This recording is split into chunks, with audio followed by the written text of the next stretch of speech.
Hey everyone, Jason here, and welcome to episode 4 of Jason's O-Gauge Trains. It's February 2021, and honestly, I don't know where to begin because there's so much to share with the layout, and so much has been going on in my personal life. Good things, I'm not going to get too into it, but big changes in my career, having to get a new car, going on vacation with my girlfriend. The list goes on and on. Really great things. And somehow in the middle of all of that, a whole bunch has gotten done on the layout and some big announcements that I have to share with you all. So the first really big announcement that actually I wanted to announce on YouTube earlier, but I couldn't because there was so much going on in my personal life. If you saw my last update, I had mentioned that my old train layout would be on the cover and the feature article of the March issue of Classic Toy Trains magazine. And only a couple days after posting that video, it officially was released online, and members started getting their copies in the mail. And sure enough, here it is. It finally arrived. It's in stores, and I gotta tell you, I'm kind of speechless. When I was a kid, I used to dream about being able to build a layout that would be magazine worthy, and so much inspiration that I've drawn for my old layout and for this layout comes from the train layouts I would see in the magazines. And to be on the cover and to be the feature article inside is honestly a dream come true. I'm so thankful to be given the opportunity, so thankful to Roger Karp at Classic Toy Trains. He was phenomenal to work with. I'm just so honored to be in this magazine. To flip through it really quickly, I won't do close-up shots, but I'll at least show you page by page. The first major two-page picture, as you can see, has the old layout on the bottom, and at the very top, it says New Generation, Jason Stuckert builds a layout for the 21st century. That was a pretty darn cool intro to the feature. And then it goes on with, there's just a picture of me with the layout. And I love this to the side. This is a extremely well detailed schematic of the layout that Classic Toy Trains magazine put together. And so many people ask me, every single video, even though I'm building a new layout, they always ask me about the old layout. How big is it? Do you have a track plan? And I've shared that information. I've shared the track plan in past videos, but now if you want to really get a good idea of the design of that layout and how it was all laid out, pick up yourself a copy of this issue, because this schematic is really well done. And on the next page, we have a few more photos. We've got a pretty nice overview shot up top, Norfolk Southern OCS train on the bottom left, and then on the bottom right, another really good shot of the town on the upper level. The next page is the final page, just on this side. Got the Norfolk Southern train with some road railers, and then a close-up shot of my Conrail Heritage unit coming around the bend on the mountain. So one of the things I plan to do with this magazine is I'll probably take a copy and maybe get it framed so I can hang it on a wall somewhere down here. I think that would be really cool. I bought a bunch of copies too to give to some of my friends and family. I know that a lot of hobby shops carry this magazine. If you want a copy of your own, go to your local hobby shop. They might have one. And I know that they're actually in some bookstores too.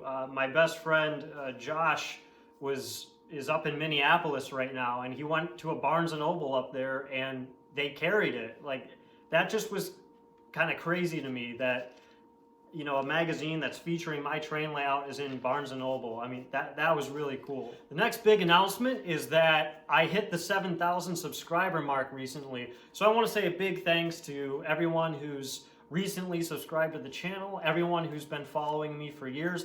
I've been posting on YouTube for over 10 years, and the channel has always kind of steadily grown, but I really wasn't posting for a while because, I went to college, I was working hard after college, but since moving into this house and starting this layout, and documenting the final days of the old layout. People have really, I think, taken an interest to what I'm doing here. So, a big thanks to all of you. I'm glad you enjoy the content. What's crazy is that I went from like 4,000 subscribers to 7,000 in less than a year's time. So again, big thanks to everyone. I'm thinking what I'll do to celebrate 7,000 subscribers is to do a live stream video and do a giveaway. I'm thinking of doing one of two things. Maybe I'll do both. I'm thinking about giving away a freight car, probably an MTH Premier freight car. And I'm also thinking maybe I'll give away a copy of my layout feature, the issue of Classic Toy Trains magazine. And if, maybe I can sign it for someone who really likes the channel and, would enjoy something like that. I'm probably going to do some kind of live either drawing or, number pick. A number of YouTubers do it certain ways to make it fair and ensure that they're not playing favorites or no one thinks that they got slighted or cheated or anything. But that's what I'm thinking about doing. Hopefully I can do that live stream in the coming weeks. Also, I'm filming this live stream on my iPhone and I'm trying it out in HD 60.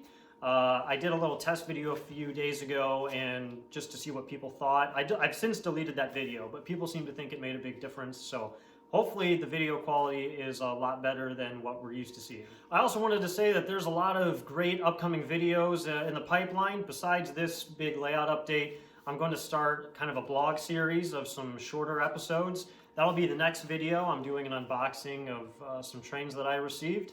I'll also be doing the live stream coming up. I'm going to do a review of that Boeing 737 fuselage kit that you may have seen in some of my previous videos. That's going to be really cool.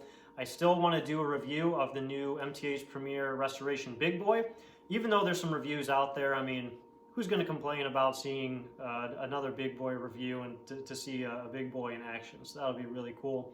My life's pretty busy. I'm doing my best to update and post videos, but I do this for fun. It's not my full-time job, so I do it when I can. So I hope you all can be patient with me and enjoy the content that I'm able to put out. All right, so that's enough talking for now. So let's get to the part that you all really want to see, and that's the progress that I've been making on the layout. It's a pretty exciting point to be at, so let's go take a look. Okay, so starting from left to right, because that's how I've been doing these updates lately. And when I had left off in the last update, the lower reverse loop was all complete and the track was secured and roadbed in place.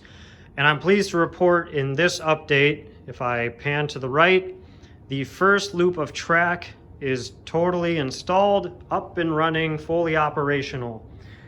So this is the outside loop of the main table. This one right here closest to us, which curves around here, comes down the walkway, goes back along the wall, all the way back to the other side where the auto rack train is sitting, and comes back towards us. So this is what I consider finally being able to run trains. I mean, I can start the train, let it go in a loop, and just enjoy working on something else while some trains run, which is a really fun, I guess, milestone to reach at this point. So the ramp goes down to the lower level to do a reverse loop.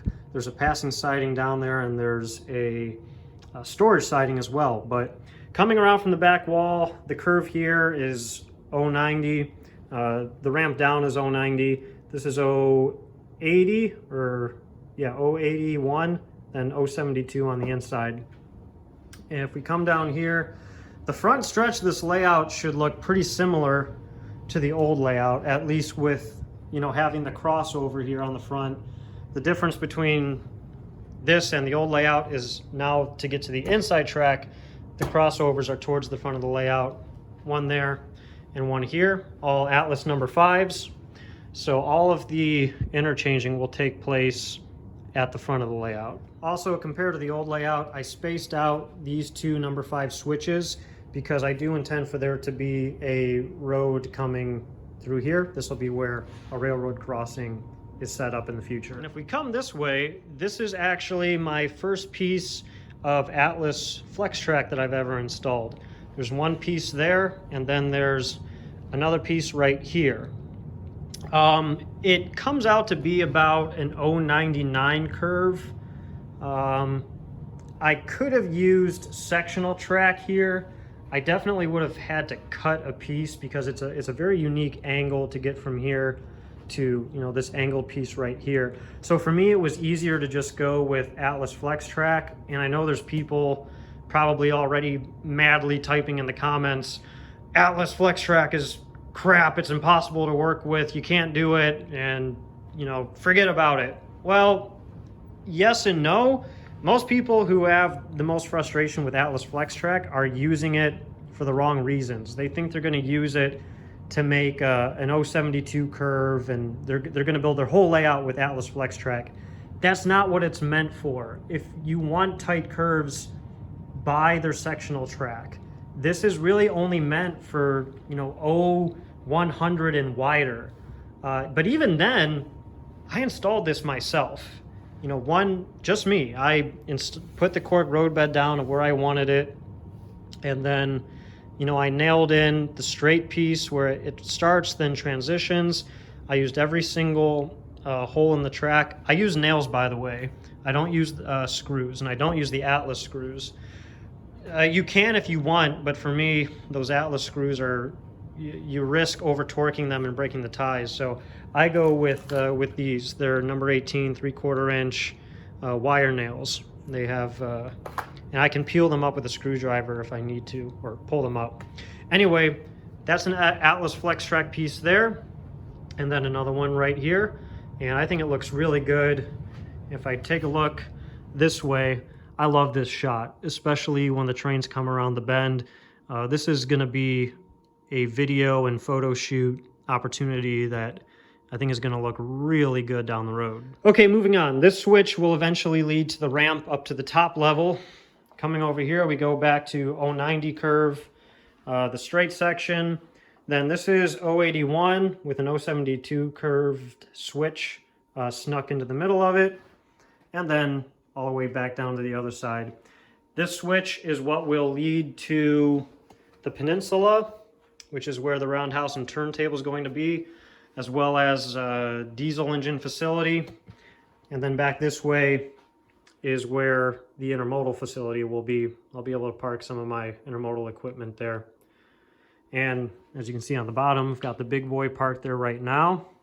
What else do I have? Oh, this is my Ethanol Train parked on the storage siding. My entire Ethanol Train, along with 2 Premier Line engines, fit in that siding. I actually could probably fit a 3rd engine on there if I wanted to, and then I can fit another train on the inside passing track down here. Again, if you haven't watched my past videos, I'd highly encourage you to do so, because it'll give you a better look at this lower level in the reverse loop. Looking down below under the layout, the terminal block on the right here is all the wiring for the lower reverse loop. So one handle of the Z4000 handles that, and then on the left is the terminal block that powers that whole outside loop on the main level. And it'll also power the peninsula for the roundhouse and turntable. I will add a second Z4000 for the terminal blocks below. One of them will be dedicated to the double main line on the main table. The other one will be for the top line, or the upper level, which will be built in the future. I also fixed this section, which was a concern in my last video. Me and my buddy Mark had to pull up this piece because it was warped pretty bad. We installed this diagonal 2x4 to go along the front edge, and then re-tacked in this piece here. It still sags just a little bit on the end, but it is so much better than what it was previously. And when you stand back from it, you really can't tell, and there'll be a fascia board up on it too. So I'm happy with it. This side of the layout is just about ready for my Millhouse River Studio turntable to be installed, which is still sitting in that box, but I have it, and that's going to be going in very soon. So besides the turntable, what else is next? Well, I really want to get the double main line on the inside. That would be these 2 tracks. I really want to start getting that track laid. It's going to be a little tricky because I need to map out where the top level is going to be exactly, because a lot of what the curves do are dependent on where's that upper level track going to be. So I'll probably go back to using my trusty painter's tape and map it out on the table with painter's tape. Then I'll start laying the track permanently for those 2 loops. And again, it's where that inner loop curves and the path it takes is very important, because there's going to be bridges that go over it. I need to make sure that I'll have all of my clearance concerns addressed. But I mean, you can see I've started laying the curves over here, which will be hidden in a mountain. It'll come back sort of towards us from over there. It'll head back towards us, then go straight and curve back up to the 2 tracks over there. So that's what's next. Hopefully I can get more done in the next month. Oh, and one random thing worth mentioning, well, not random, but my DCS remote is dead. It doesn't work anymore. New batteries, took it to Stockyard Express, nothing. Completely dead. Thankfully, I have the DCS Wi-Fi app, so I can still run my trains. But it's a shame, because I was kind of falling back in love with the remote again. I love having, you know, tactile buttons to run the trains. So if anybody wants to sell me one, please let me know, because I'm not going to pay the ridiculous prices people are asking on eBay just because they think MTH is, you know, dying and going away forever, even though there's new remotes that are supposed to be delivered this year. But hey, if you want to sell me a DCS remote, shoot me a comment. You know, one comment that I always see on my videos every time I post a new update, there's always 1 or 2 people who say, oh, how the heck are you going to get to the back of your layout? And I just tell them the same way that I built the layout and laid the track now. I hop on top of the layout, and it's plenty strong that I can get up there, walk around, and then hop right off. And I know that there's a lot of people who think, well, that's a pain. Why would you want to do that? Well, most of the people saying that, no offense, but they tend to be older individuals who maybe aren't as mobile as they once were. And I understand that. But this layout is built for me. I'm still pretty agile and in pretty good shape, and intend to stay that way, at least for the foreseeable future. Maybe down the road, yeah, it'll be a pain. I wouldn't want to lay out like this. But for now, this is what I want. I enjoy hopping up on top of the table. I like crawling over there and laying track. And it's what I want. You know, the layout, I built the layout for me. So I'm going to build it the way I want and enjoy it the way I want. One other question that I get a lot is, how big is this layout and how does it compare to your old layout? It's obviously much bigger than the old layout, but I don't think people quite understand just how much bigger it is. The old layout was 21 by 8 feet, and that's 168 square feet. This layout is about 350 square feet. I think it actually might be a little bit more. So it is more than double the square footage of the old layout. The main table alone is about twice the size, but then you add the peninsula to that equation and it shoots it way over more than double the square footage. Plus, you have the lower level as well, which stores way more trains, way more cars than the old layout ever did.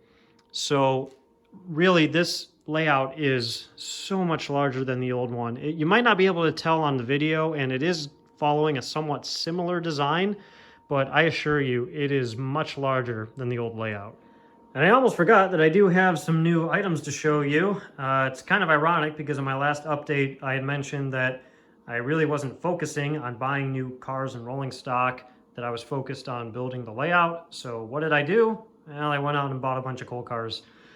These I actually bought secondhand from Greg and Daniel Browning, who are members of the Detroit 3-Railers. So Greg and Daniel, thanks to you for letting me snag these before somebody else. They're made by Lionel, and they're rotary coal cars. And besides these, I also have these 6 Pplx coal cars. I bought these brand new from Stockyard Express in Oberlin, Ohio. These are also made by Lionel.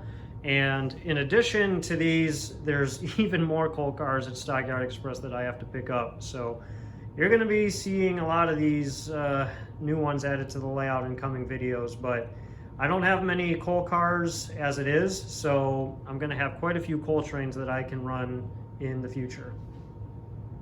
All right, well, I hope you all enjoyed seeing the updates of the new layout. As I mentioned, one of my next videos coming up will hopefully be a live stream. I'll be sure to announce that before it happens, but that'll be the 7,000 subscriber live stream, and planning to do a giveaway for that one, so I think that'll be a lot of fun. Anyway, please ask your questions in the comments below. I always do my best to answer them. I apologize if I don't get to your question or comment, but always do my best. So thank you all so much for watching. Hope you enjoyed. I'll see you next time.